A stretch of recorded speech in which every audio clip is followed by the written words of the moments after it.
नमस्कार, hello money 9 में आप सभी का स्वागत है। मैं हूं सुमित और हफ्ते का पहला कारोबारी सत्र भारतीय बाजार आज रफ्तार के साथ, रादर बढ़िया रफ्तार के साथ कामकाज करता हुआ दिखाई पड़ रहा है।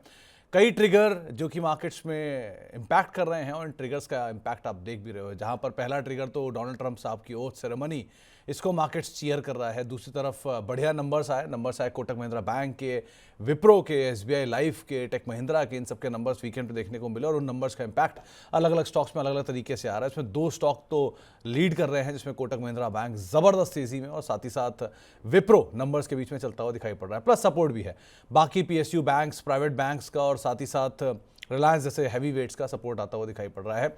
इसके अलावा अब अर्निंग को डिस्काउंट कर रहा है मार्केट, आने वाले समय में बजट, इसके लिए भी अब बहुत दिन रह नहीं गए हैं। 10 सेशन या 10 दिनों के बाद 1 तारीख को आप बजट भी सुनेंगे तो बाजार कुछ हद तक बजट की भी अब डिस्काउंटिंग करना शुरू कर रहा है। तो ऐसे बहुत सारी चीज़ें जो कि इस हफ्ते से शुरू हो रही हैं, तो उनके ऊपर आप नज़र रखिएगा। और मिड कैप और स्मॉल कैप की जो अर्निंग्स हैं वो भी अब यहाँ से बढ़ते हुए दिखाई पड़ेंगी। तो अब अर्निंग्स, डोनाल्ड ट्रंप की साहब की विक्ट्री, इसके अलावा बजट, ऐसे सारे ट्रिगर्स जो कि इस पूरे 10 दिनों के अंदर ही आपको डिस्काउंट होते हुए दिखाई पड़ेंगे। इसलिए बाजार में भी खरीदारी देखने को मिल रही है। एडवांस डिक्लाइन बेटर साइड पर है और एडवांसेस इनफैक्ट डिक्लाइन के सामने कहीं ज़्यादा बेहतर तरीके से भी कामकाज कर रहा है। तो ब्रॉडर मार्केट्स अच्छी खरीदारी में कामकाज कर रहे हैं।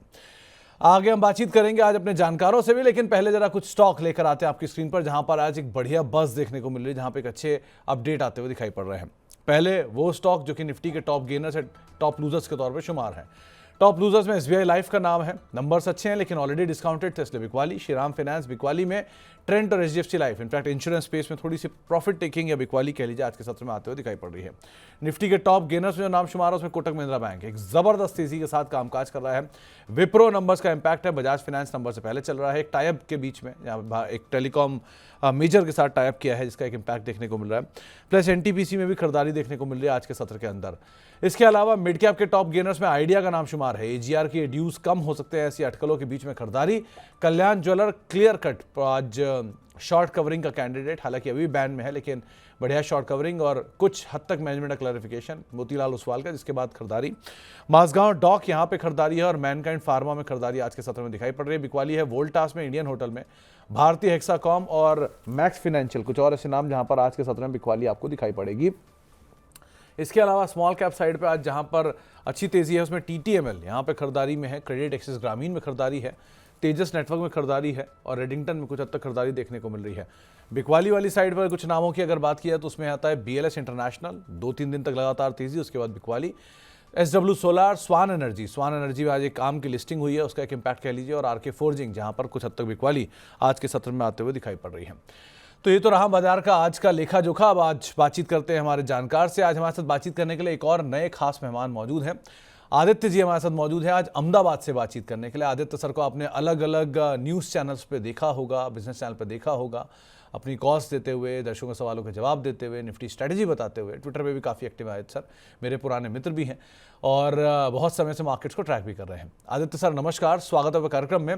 पहले तो स्वागत है आपका मनी 9 में, और बाजार भी चीयर कर रहा है आपका आना। अच्छी तेज़ी आज मार्केट्स में देखने को मिल रही है।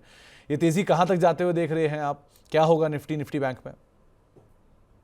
नमस्ते सुमित जी, बहुत शुक्रिया मुझे अपने शो पे बुलाने के लिए। Great to be over here. And देखिए, बाजार में तो आज बहुत अच्छा मूड माहौल है। हमारी एंट्री के साथ डोनाल्ड ट्रंप की एंट्री है आज 20 आई थिंक। आज बाजार सारे क्यूज ग्लोबल मार्केट से लेगा। So the trend wouldn't be domestic, I think the cues will be international. जैसे हमने देखा था पिछले जो डोनाल्ड ट्रंप जी का टेन्योर था, उसमें जो ट्वीट्स आते थे उस हिसाब से बाजार डायरेक्शन लेता था। तो मुझे लगता है आज का दिन काफी इंटरेस्टिंग डे रहेगा, क्योंकि इंडिया विक्स भी आज 4% प्लस है, सुबह 7% प्लस था। तो वॉलेटिलिटी बढ़ने वाली है, बाजार बिल्कुल संकेत दे रहा है कि आप यहाँ से आगे आने वाले दिन में रेंज बाउंड मार्केट नहीं, एकदम ट्रेंडिंग मार्केट देख सकते हैं। 1 to 3% का मूव देखा जा सकता है। तो अगर निफ्टी की बात करें तो 200 से 600 पॉइंट्स का मूव अपसाइड या डाउनसाइड देखा जा सकता है। तो यहाँ पे एक ऑप्शन स्ट्रैटेजी भी बनाई जा सकती है for volatility expansion. Bank Nifty ज्यादा फेवरेबल लगता है कंपेयर टू निफ्टी, क्योंकि वहां पे आज ब्रेकआउट देखने को मिल रहा है, अच्छा पार्टिसिपेशन देखने को मिल रहा है। तो बैंक निफ्टी अगर ग्लोबल मार्केट में भी तेजी बरकरार रहती है तो बैंक निफ्टी लीड कर सकता है रैली में। और मुझे लगता है स्टॉक स्पेसिफिक भी अच्छा काम चल रहा है, जैसे बैंकिंग हो गया, मेटल हो गया, ये तो स्पेस मुझे पसंद आ रहे हैं। बट वर्ड ऑफ कॉशन ये रहेगा कि एफआईआईज अभी भी बिकवाली जारी रख रहे हैं कैश मार्केट में, और डेरिवेटिव्स में भी सेलिंग बरकरार रखी है इन्होंने। तो ऊपर से थोड़ा सा कॉशियस होने की जरूरत है। जैसे अगर हम निफ्टी की बात करें तो अभी 23,361 चल रहा है। यहाँ पे काफी सारे कॉल राइटर्स प्रेजेंट है 23,600 से लेके 23,800। तो बाजार इस जोन को कैसे टैकल करता है वो एक इम्पॉर्टेंट रहेगा। But compare to Nifty, bank Nifty में ज्यादा स्ट्रेंथ दिख रही है। तो निफ्टी के कंपैरिजन में बैंक निफ्टी में ज़्यादा आपको स्ट्रेंथ दिखाई पड़ रही है, लेकिन जो आदित्य कह भी रहे थे कि लगातार एफआईआईज की बिकवाली जारी है, वो दिखाई पड़ी। शुक्रवार को भी यहाँ पे 3300 करोड़ रुपए के आसपास की बिकवाली मार्केट्स में देखने को मिल रही थी।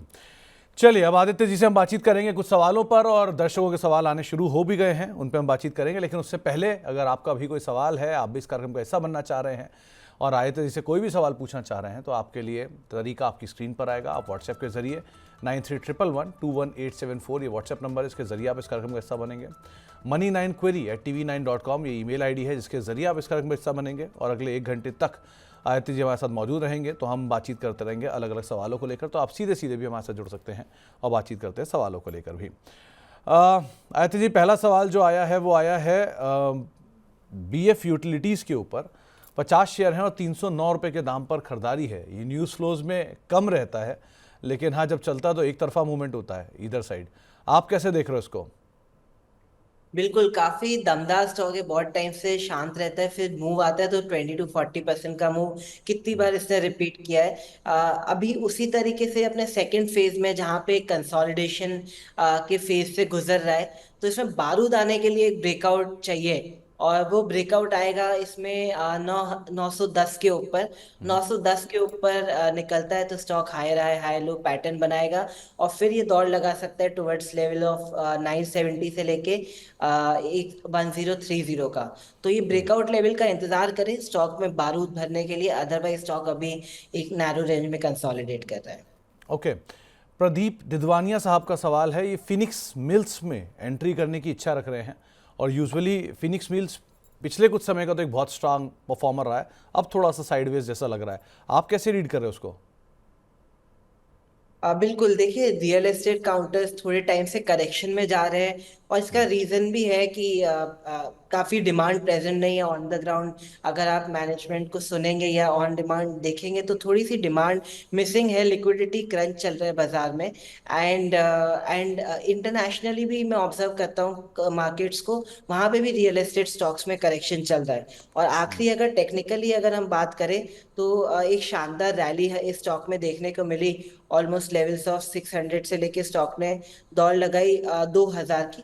फिर इसके बाद स्टॉक करेक्शन में चला गया। ये करेक्शन में ऑलमोस्ट अगर आप देखेंगे तो जुलाई के महीने से कंसोलिडेशन में ही चल रहा है। तो यहाँ पे मैं एक लंबी चौड़ी तेजी नहीं देखता हूँ अनटिल एंड अनलेस स्टॉक में एक ब्रेकआउट देखने को मिलता है जो आ सकता है 1900 के ऊपर। यहाँ से दूर है, बट वही स्टॉक के पैटर्न्स बता रहे कि अभी फिलहाल अक्यूमुलेशन के साइंस मिसिंग है। या तो ब्रेकआउट का इंतजार करें या तो सपोर्ट का इंतजार करें, और सपोर्ट है 1400। तो 1400 के आसपास कहीं मिले तब एक बार को आप इसमें एंट्री कर सकते हैं। लेकिन हाँ, एक बहुत बढ़िया तेज़ी आ चुकी है, सो और बड़ी तेज़ी की उम्मीद यहाँ पर आप कम ही लगाइएगा इसके अंदर। इन्फोसिस में एंट्री करने की इच्छा रख रहे हैं सनी कुमार साहब, ये पूछ रहे हैं कि क्या एंट्री करनी चाहिए। आदित्य, रिसेंटली एक बढ़िया नंबर्स इन्फोसिस ने पोस्ट किए थे और उसके बाद प्रॉफिट टेकिंग देखने को मिली थी। हालांकि नंबर ठीक थे लेकिन शेयर टूटा था। सो क्या लग रहा है, क्या ये जोन अब एंटर करने लायक? देखिए, जो हमारा निफ्टी आईटी इंडेक्स है वो काफी हद तक नैस्डैक को ट्रैक करता है। और नैस्डैक में इस अगर आप साल में देखेंगे तो बहुत दमदार तेजी देखने को मिली 2024 में। बट अभी रिसेंटली काफी सारे स्टॉक्स वहां पे बहुत ओवर वैल्यूड हो चुके हैं, हिस्टोरिकल हाई वैल्यूएशन पे पहुंच चुके हैं। तो जब तक नैस्डैक में एक लंबा चौड़ा तेजी देखने को नहीं मिलती तो डोमेस्टिक सेंटिमेंट्स भी उतने खास कर बन नहीं सकते। जैसे कितनी बार हम एसेंचर के नंबर ट्रैक करते हैं कि ग्लोबली क्या हो रहा है, तो अभी वहां पे थोड़ा सा टॉपिश पैटर्न दिख रहे हैं, इसलिए अपसाइड जाने की थोड़ी सी जगह कम बनती है। स्टॉक को आप सपोर्ट पे अक्यूमुलेट करेंगे तो बेटर रहेगा। और स्टॉक का नेक्स्ट सपोर्ट पड़ता है 1600-1700 के आसपास। तो हाल फिलहाल मुझे लगता है स्टॉक में अंडर परफॉर्मेंस बना रहेगा। और अगर मैं टेक्निकली बात करूं तो रिजल्ट के बाद स्टॉक ने एक गैप डाउन के साथ नीचे गिरा है। तो बताता है कि थोड़ा सा सेलर्स का एग्रेशन ज्यादा है, इसलिए थोड़ा टाइम ले सकता है स्टॉक कंसोलिडेट करने के लिए, स्टेबलाइज करने के लिए। 1600 बेटर प्राइस रहेगा जहां पे रिस्क रिवॉर्ड बेटर रहेगा। तो आप अभी नहीं, लेकिन थोड़ा सा और नीचे की तरफ मिले, थोड़ा और स्टेबल हो जाए, तब आप एंटर करिए। थोड़ा फिजल आउट हो जाए स्टॉक की जो बज़ है, उसके बाद एंटर करना ज़्यादा फेवरेबल यहाँ पे दिखाई पड़ सकता है आपको। एनआरबी बियरिंग, ये बैद साहब का एक सवाल आया है, ये इसमें खरीदारी करने की इच्छा रख रहे हैं। आए थे रिसेंटली, इसमें प्रमोटर का ही बाय था 280-285 के जोन्स के अराउंड, वहाँ आपको शायद वॉल्यूम भी ज़्यादा दिखाई पड़ेगा। आप कैसे रीड कर रहे हो स्टॉक को? बिल्कुल, अभी स्टॉक आई थिंक 264 के आसपास ट्रेड कर रहा है। बट रिसेंटली मार्केट रैली में पार्टिसिपेट ये स्टॉक ने इतना नहीं किया है। करीब करीब ये दिसंबर से स्टॉक में ऑलमोस्ट करेक्शन जारी है। तो इसको बेहतर समय अक्यूमुलेट करने का रहेगा 240 के आसपास, क्योंकि अभी स्टॉक में थोड़ी सी स्ट्रेंथ विजिबल नहीं है। इसलिए आज भी आप देखिए बाजार इतना प्लस है बट ये स्टॉक 1.5% डाउन है। तो यहाँ पे बायर का एग्रेशन थोड़ा सा मिसिंग है, इसलिए यहाँ पे नीचे के भाव पे आप अक्यूमुलेट करेंगे तो बेटर रिस्क रिवॉर्ड मिलेगा। और जो सपोर्ट यहाँ पे बन के आ रहे हैं वो आ रहे हैं 240 के। 240 के इर्द गिर्द कहीं सपोर्ट है, सो वहाँ पर अगर आप बाय करें वो ज़्यादा बेटर है। अभी के लिए एटलीस्ट आप इसे अवॉइड कर सकते हैं, नीचे मिल जाए तो आप कॉल ले सकते हैं उसके हिसाब से भी। ध्रुव मौर्य साहब पूछ रहे हैं कि इनके पास स्टर्लिंग एंड विल्सन के कुछ शेयर्स हैं और 20% के आसपास का लॉस हो रहा है इन्हें। रिसेंटली नंबर्स भी आए थे और नंबर्स के बाद एक स्टीप फॉल स्टॉक ने दिखाया भी था, लेकिन ये लगातार ही टूट रहा है। इनफैक्ट करना क्या चाहिए इसमें? देखिए, थोड़ा सा अवॉइड कैंडिडेट है, क्योंकि कंटिन्यूस स्टॉक में सेलिंग प्रेशर देखने को मिल रहा है। 800 से स्टॉक गिर के ऑलमोस्ट 388 हो चुका है, एंड वॉल्यूम्स के साथ स्टॉक गिर रहा है। तो यहाँ पे जब एग्रेसिव सेलिंग आती है वॉल्यूम्स के साथ, तो शॉर्ट टर्म अगर नजरिया है तो एकदम रिवर्सल मुश्किल है। उसके साथ साथ बाजार का ट्रेंड भी चॉपी है और एफआई की सेलिंग देखने को मिल रही है। तो ये एक राइट एनवायरनमेंट नहीं है जहाँ पे stock technically lower high lower लो पैटर्न बना रहे हैं। इंडेक्स लेवल पे थोड़ा सा करेक्शन है और बाजार के साथ स्टॉक पार्टिसिपेट भी नहीं कर रहा है। तो इन द शॉर्ट रन ये एक अवॉइड कैंडिडेट रहता है। तो छोटी अवधि में फिलहाल इसको आप अवॉइड करिए, लेकिन वेट एंड वॉच ज़्यादा बेटर है। आप नंबर्स देखिए, क्या सिचुएशन बनती है आगे की, क्या इन्फ्लोज आते हैं, क्या कमेंट्री आती है, उन चीज़ों के हिसाब से ही आप यहाँ पर कॉल लीजिएगा।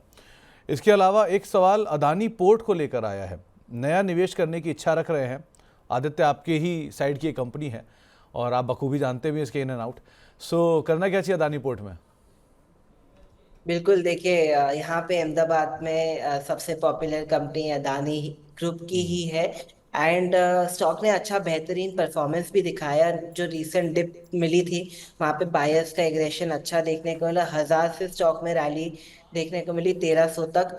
अब स्टॉक बाजार की तेजी के साथ पार्टिसिपेट भी कर रहा है, तो यहाँ पे एक पॉजिटिव नजरिया बनता है। अगर अक्यूमुलेशन की राय है तो बिल्कुल इसको अक्यूमुलेट किया जा सकता है। नियर टर्म टारगेट स्टॉक के बन के आते हैं 1300 से लेके 1400 के।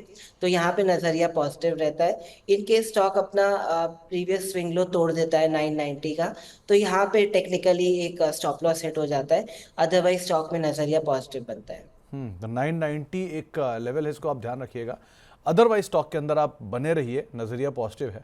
और ग्रुप की भी सबसे बड़ी कैश फ्लो जनरेटिंग है कोई कंपनी है तो वो अदानी पोर्ट ही है। जिस तरह का फ्लो है इनके पोर्ट्स पे और वॉल्यूम के नंबर है, तो एक अच्छे फंडामेंटल्स भी सपोर्टिव है। लेकिन 990 का एक स्टॉप लॉस आप ज़रूर मेंटेन रखिएगा।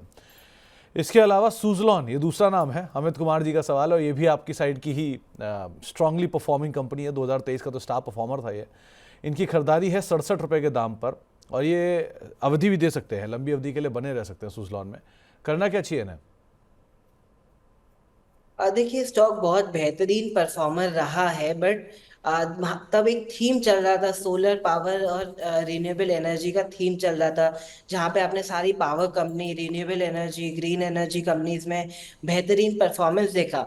उसी दौर में सुजलॉन ने दौड़ लगाई 6 रुपए से लेके ऑलमोस्ट 84 की।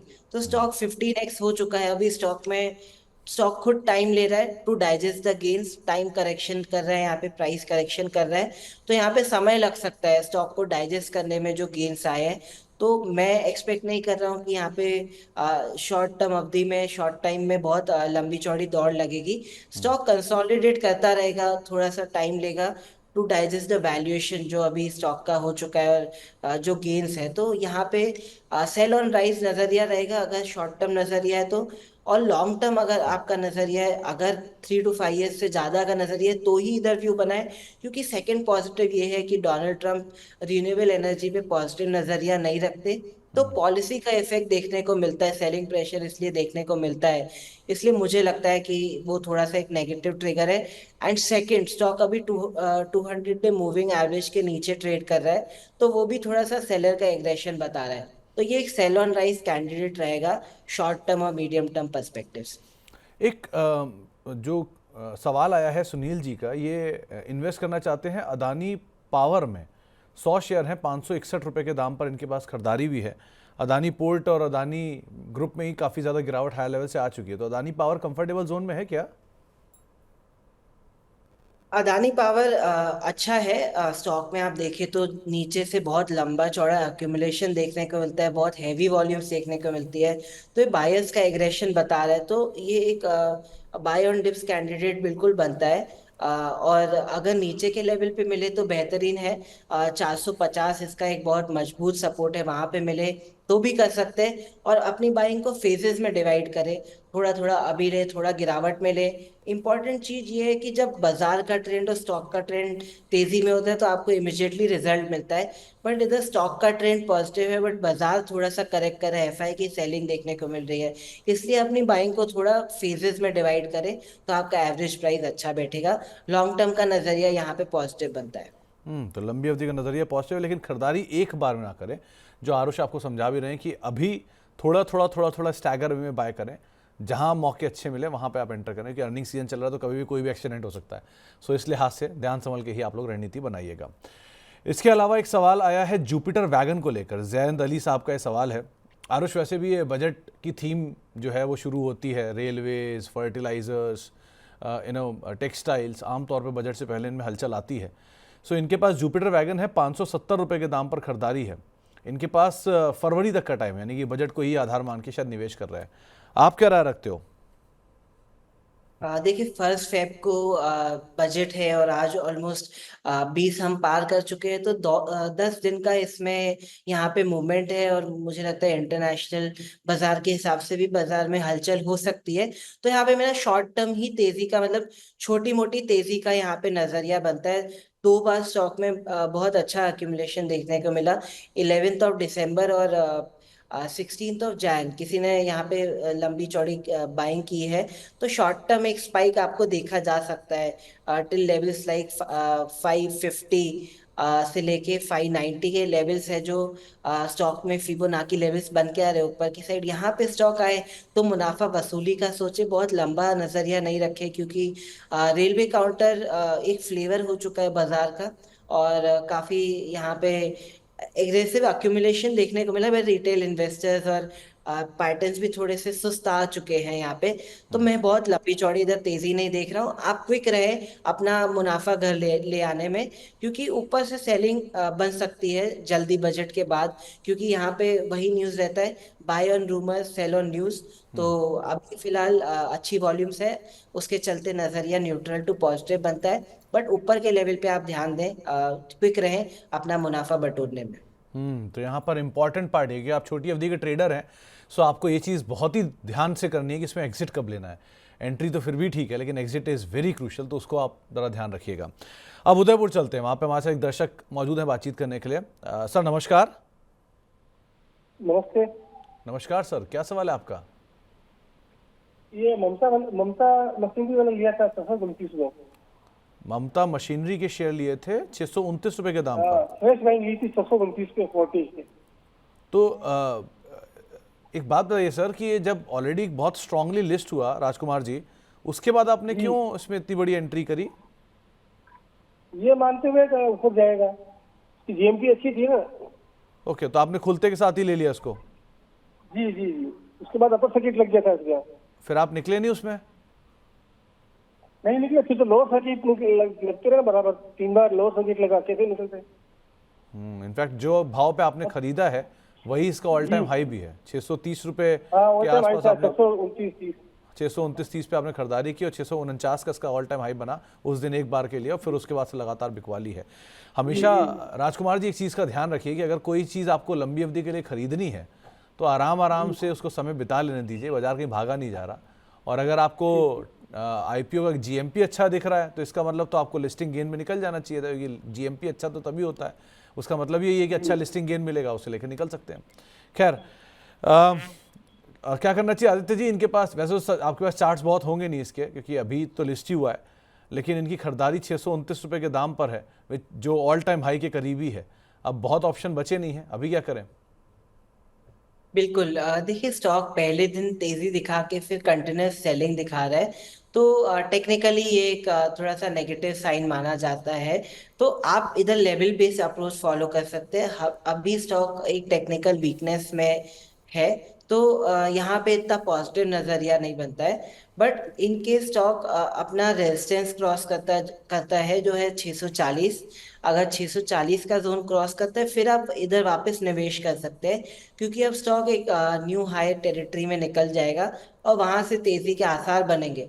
हाल फिलहाल जब तक 640 नहीं निकलता तब तक स्टॉक थोड़ा टाइम बिता सकता है करेक्शन में, कंसोलिडेशन में, थोड़ा प्राइस करेक्शन, थोड़ा टाइम करेक्शन, ये सब चलता रहेगा। तो आप ऐसा कर सकते हैं, अपना पैसा बचा के जब ब्रेकआउट आए तब निवेश करिए, तो आपको कम समय में एक अच्छा मूव देखने को मिलेगा, तो आपको उसका फुल फायदा मिलेगा। तो हाल फिलहाल टेक्निकल वीकनेस में जोन अवॉइड करें इसको और ब्रेकआउट का वेट करें। तो अभी हाल फिलहाल में शायद एक समय बिताएगा यहाँ पर राजकुमार जी, लेकिन जैसे जैसे मोमेंटम मिले 640 के ऊपर निकले तब आप यहाँ पर बने रह सकते हैं। लेकिन अभी के लिए थोड़ा सा आपने ये खरीदारी भी अपने ऑल टाइम हाइस के आसपास की है, तो थोड़ा आपको समय यहाँ पर देना पड़ सकता है।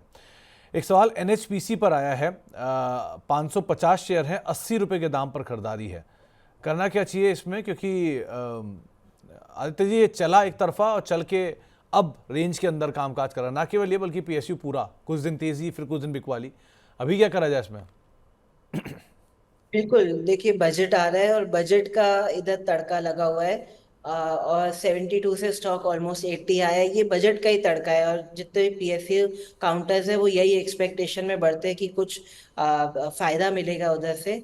तो ये sell buy on rumours, sell on news वाला सीन चल रहा है। तो यहाँ पे आप थोड़ा सा क्विक रहे स्टॉक बेचने में, क्योंकि टेक्निकली स्टॉक कितने बार अपने लो तोड़ता जा रहा है। और 1-2 साल बहुत स्टॉक ने अच्छी दौड़ लगाई, बट जब स्टॉक ने 118 टेस्ट किया उसके बाद से एक लोअर हाई लोअर लो पैटर्न बना रहा है, जो टेक्निकली एक नेगेटिव साइन होता है। तो यहाँ पे एक बहुत लंबी चौड़ी तेजी का अनुमान नहीं है, बहुत एक्सपेक्टेशन नहीं है। तो आप इसको राइस पे सेल करने की सोचे, आपको अवसर मिलेंगे नीचे से लेने को। मुझे लगता है कि यहाँ पे आपको अवसर मिल सकते हैं लेने के 64 के लेवल पे।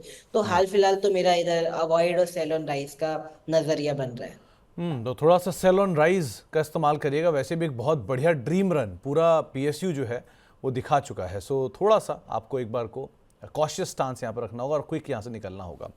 अब दिल्ली चलते हैं, वहाँ पर रितेश जी मौजूद है हमारे साथ बातचीत करने के लिए। रितेश जी नमस्कार। गुड आफ्टरनून सर, कैसे हैं? गुड आफ्टरनून रितेश जी, बहुत बढ़िया। आप बताइए क्या हाल चाल आपके और क्या सवाल आपका? बढ़िया बढ़िया। सर लोकेश मशीन पे सवाल है मेरा। ओके 334 की रेट पे 50 शेयर है।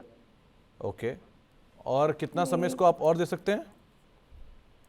इसको जैसा आप सजेस्ट करें, लेकिन मेरा ज्यादा लंबा नहीं, 6 महीने 7 महीने तक का है। 6 से 7 महीने के आसपास। ये खरीदारी की कब थी आपने?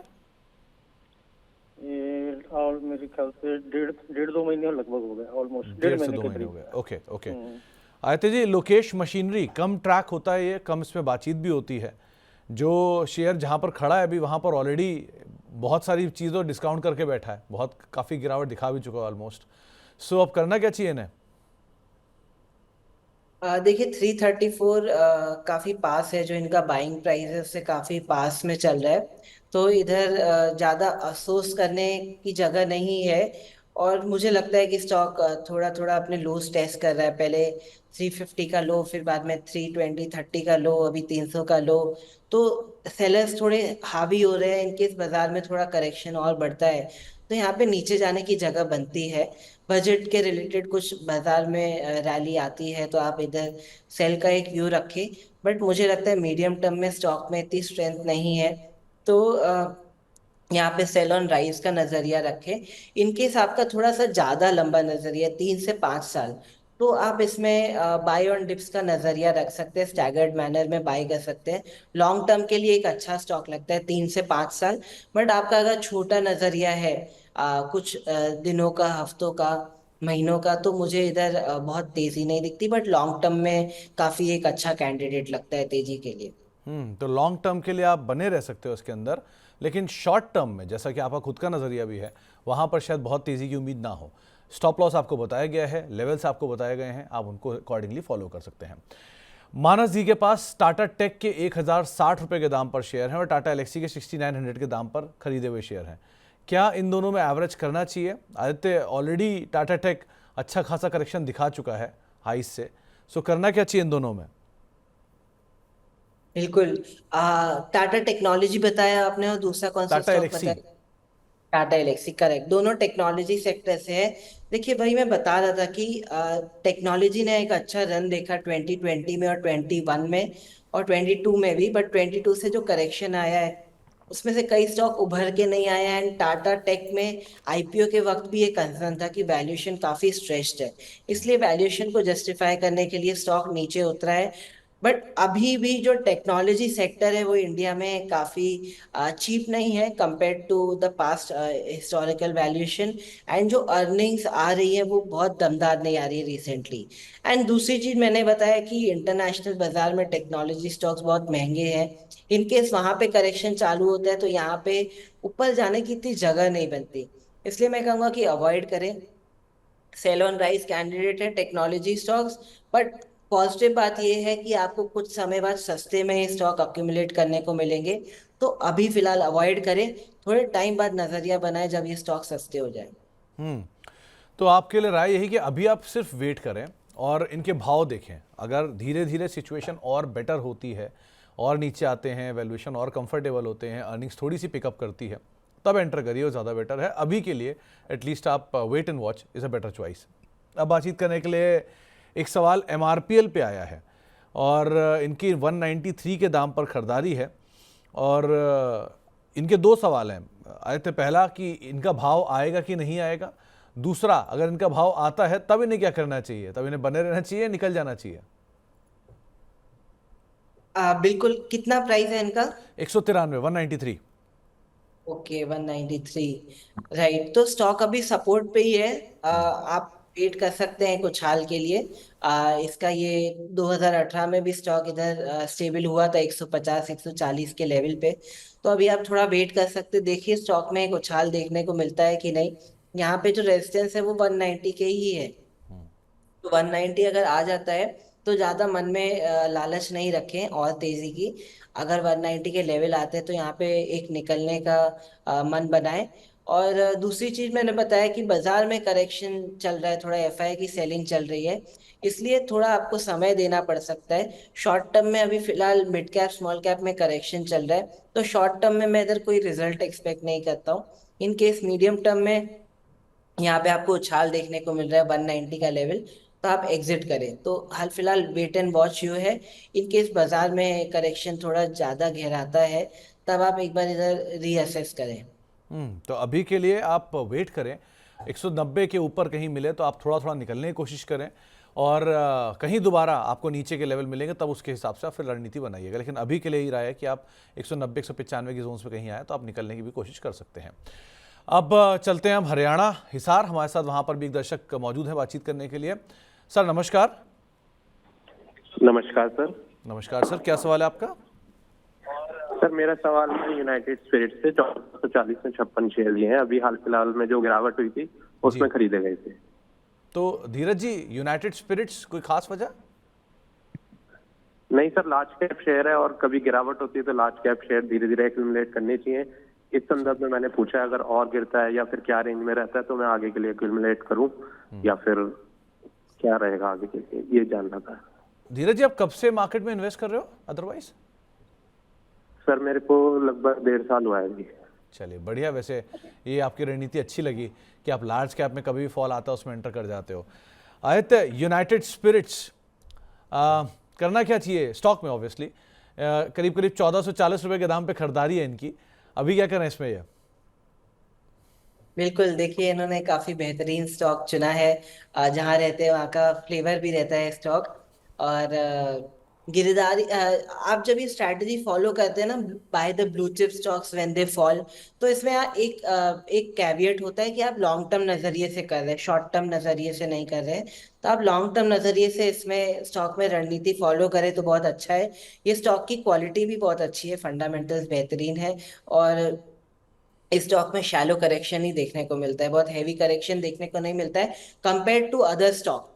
तो यहाँ पे आप गिरावट में स्टैगर्ड वे में बाय का नजरिया रखेंगे तो स्ट्रैटेजी अच्छी रहेगी, और दूसरा लॉन्ग टर्म नजरिया रखेंगे तो आपको इसमें अच्छा मुनाफा होगा। शॉर्ट टर्म में तो हाल फिलहाल करेक्टिव पैटर्न चल रहे हैं बाजार में, इसमें भी चल रहा है और बाजार में भी ओवरऑल चल रहा है, इंडेक्स लेवल पे भी चल रहा है। तो शॉर्ट टर्म के हिसाब से मेरी यहाँ पे बहुत ज्यादा उम्मीद नहीं है। इनकेस आप इसमें लॉन्ग टर्म नजरिया बनाते हैं तो बिल्कुल इस स्टॉक को आप अक्यूमुलेट करिए हर फॉल में, बाय ऑन डिप में, और एक लंबा नजरिया बनाइए 2-3 साल का, 5 साल का, तो आपको यहाँ पे नए हाई देखने को मिलेंगे।